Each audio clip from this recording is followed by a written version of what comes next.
अस्सलाम वालेकुम नाज़रीन, मैं अब्दुल जब्बार सुमरो हाज़िर हूँ आपके programme behind the news with Abdul Jabbar Soomro के साथ। तो शुरू करते हैं आज की खबरें।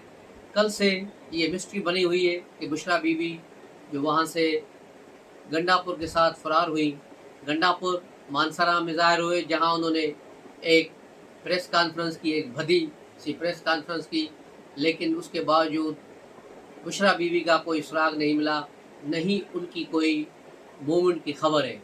उनकी बहन मरियम वटू जो बाहर है पाकिस्तान से, उसने भी मुख्तलिफ टीवी चैनल्स पर इंटरव्यू दिए, ख़ासतौर पे ARY पे। उन्होंने कहा कि उनकी बहन के साथ रब्ता नहीं हो रहा।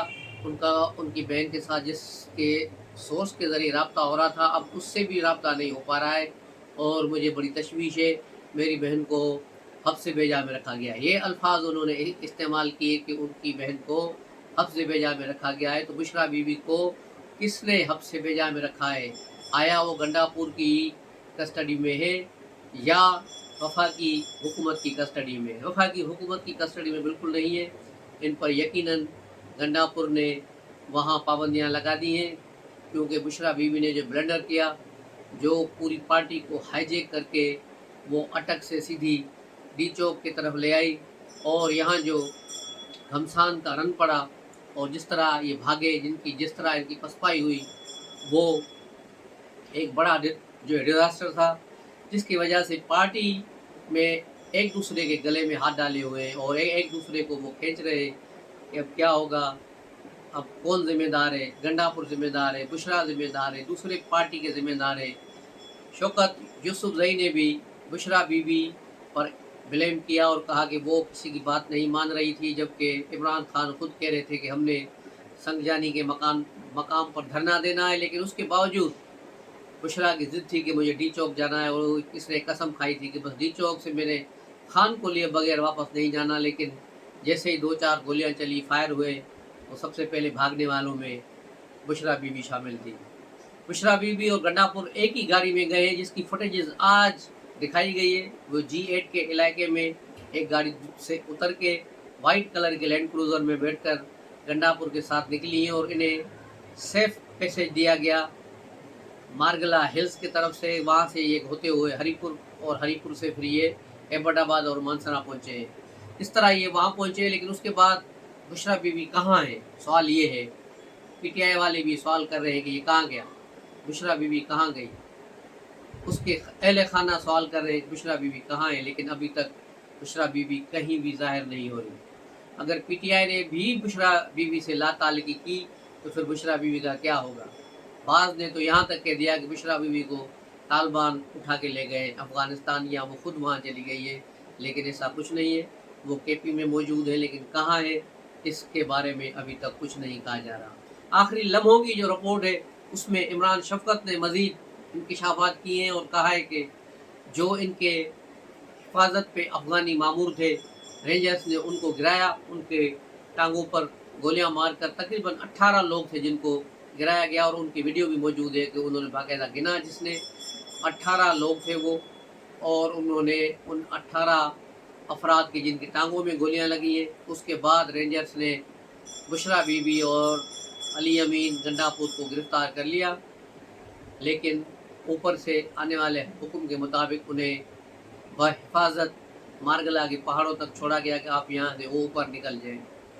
जवाब ये था कि अगर इनको गिरफ़्तार किया जाएगा तो फिर कहा जाएगा कि ये एक मज़ीद नफ़रत फैलेगी कौमियत की, कि जब वो एक सूबे के वज़ीर आला को गिरफ़्तार कर लिया गया, उसको बचाने के लिए, उस प्रोपेगेंडा से बचने के लिए इनको छोड़ दिया गया। और दूसरा ये था कि ये भागेंगे तो इनका फ़रार होने का जो बनेगा, वो चीज़ और ज़्यादा हाईलाइट होगी और PTI को मज़ीद डिमोरल करेगी, और यही हुआ है। PTI के कारकुन सारे परेशान और डिमोरल हैं। जो पकड़े गए हैं वो इनको गालियाँ दे रहे हैं, और ये आखिरी वक्त तक आपने देखा कि अलीमन जो गंडापुर के साथ वर्करों ने क्या किया था, वो इनको गाड़ी से भी नहीं उतरने दे रहे थे, वो इनको मारने के चक्कर में। तो ये सारी सूरत हाल हुई वहाँ पर। उसके बाद रात जियो न्यूज़ पर आपने देखा कि एक गंजा ब्रोकर बैठा था, जिसने इल्ज़ाम लगाया कि 278 शहादतें हुई हैं इस्लामाबाद में। हालांकि ऐसा कुछ भी नहीं हुआ वहाँ, लेकिन न हामिद मीर ने उसे रोका, न जियो ने उसको रोका। हालांकि उनको रोकना चाहिए था कि ये फेक न्यूज़ चला रहा था गंजा खोसा लतीफ़ खोसा, तो उसको रोकना चाहिए था कि भाई कहाँ है। सिर्फ हामिद मीर ने मुस्कुराते हुए सिर्फ उनसे कहा कि किसी भी 8 मरने वालों के नाम बताओ, तो खोसे ने नाम नहीं बताए।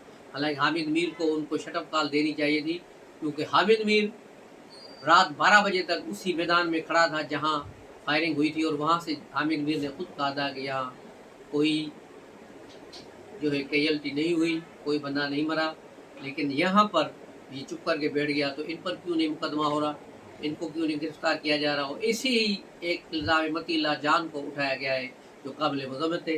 मतीला जान पर मुकदमा होना चाहिए फेक न्यूज़ का, क्योंकि उसने एक फेक न्यूज़ चलाई थी कि रेंजर्स की गाड़ी ने रेंजर्स वालों को मारा है। ये एक फेक न्यूज़ थी, और अपना प्लेटफार्म किसी को इस्तेमाल करने दिया, और इसी चीज़ को फिर पीटीआई ने हाईलाइट किया था।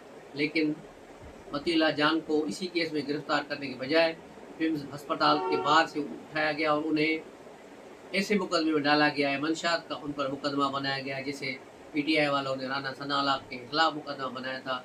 मेरे ख्याल में ये नहीं होना चाहिए, ये काबिल मज़म्मत है। इसको उसी तरह मुकदमा बनाना चाहिए था जो नए कानून के तहत फेक न्यूज़ वाला मुकदमा, उसने फेक न्यूज़ क्यों चलाई।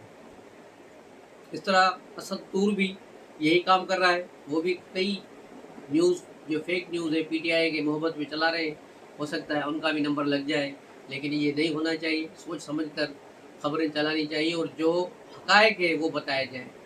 अब वो बता रहे हैं कि बड़ा कत्लेआम हुआ है। आज मैं असदपुर का एक ब्लॉग देख रहा था, उसमें वो बता रहा था मैं अभी जेल के बाहर खड़ा हूँ, थाना मारगला के बाहर खड़ा हूँ, जहाँ मतीला जान है, और इन्होंने जो रिपोर्टिंग की थी कि पीटीआई कारकुनों का कत्ल आम हुआ, उसका उन्होंने रिपोर्टिंग की थी। इतनी यानी फेक न्यूज़ फैलाने की और सनसनी फैलाने की क्या ज़रूरत है। जो हक़ाइक़ है वो बयान किए जाने चाहिए।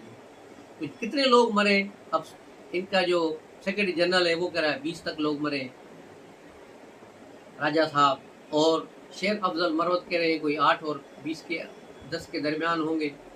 गंडापुर इसको 100 बता रहे हैं, और उसने तो ऐलान भी कर दिया कि मैं हर मरने वाले को 1 करोड़ दूंगा।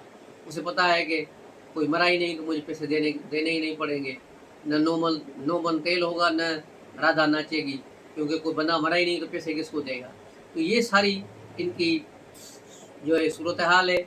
लेकिन अब एक जो है अहम खबर मैं आपको बताने जा रहा हूँ कि पीटीआई की सियासी कोर कमेटी ने राजा सलमान अकरम राजा पर बड़ी तनकीद की, और कहा कि तुमने तो लाहौर में तुम घर से नहीं निकले, और गाड़ी में बैठ के एक वीडियो बना के छुप गए। तुम्हें तो बत्ती चौक पे पहुंचना था, तो क्यों नहीं आए। इसके बाद जवाब में एक तड़ाड़ हुई है। उसके बाद फिर उसने पीटीआई के सेक्रेटरी जनरलशिप से इस्तीफा दे दिया है। अब इनके दरमियान बहुत सी झगड़े होंगे, बहुत सी जो है चपकलेशें होंगी, बहुत सी जो है चीज़ें खुलेंगी अभी, और भी इश्क के इम्तिहान और भी हैं। एक और चीज़ जो आज बड़े ज़ोर से इस्लामाबाद में सुनाई दे रही है, वो यही है कि पीटीआई पर पाबंदियाँ आयद की जाए। उसके लिए पार्लियामेंट का मुश्तरका इजलास बुलाने की तैयारियां हो रही हैं। उसके अलावा पीटीआई के जो सूबाई हुकूमत है, केपी गवर्नमेंट है, उसको हटाकर वहाँ गवर्नर राज नाफिज करने के लिए भी एक प्रपोजल वफाकी काबीना में आया है, जिस पर अब इत्तेहाद में शामिल दीगर जमातों के साथ डिस्कस किया जाएगा। अगर पीपल्स पार्टी समेत जमातों ने उसकी परमिशन दी, तो फिर 1-2 रोज़ में हो सकता है केपी में गवर्नर राज लग जाए। फिर गंडापुर और सारे दीगर लोग हैं, इनके खिलाफ पक्का हाथ डाला जाएगा, फिर किसी को भी छुपने की जगह नहीं मिलेगी। तो ये थी आज की खबरें। मिलते हैं अगले ब्लॉग में, तब तक के लिए इजाज़त दीजिए। अस्सलाम वालेकुम।